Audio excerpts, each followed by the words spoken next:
घटना बा घरवा में घट घटना बा देवारा घटना बा देवारा ढोरी घटना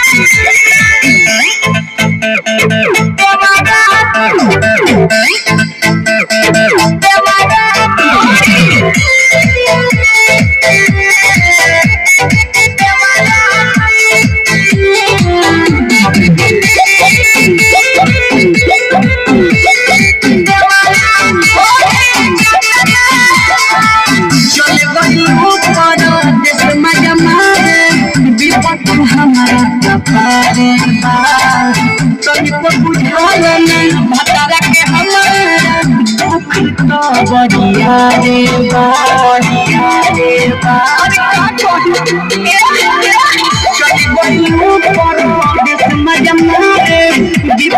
हमारा कपारे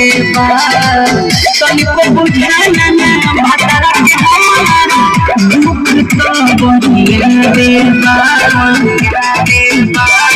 करे वाला बोल दुर्घटना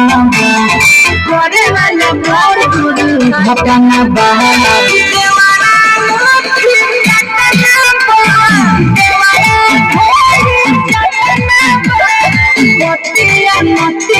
पटना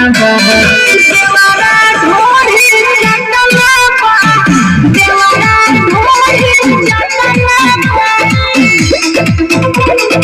देवारा ढोरी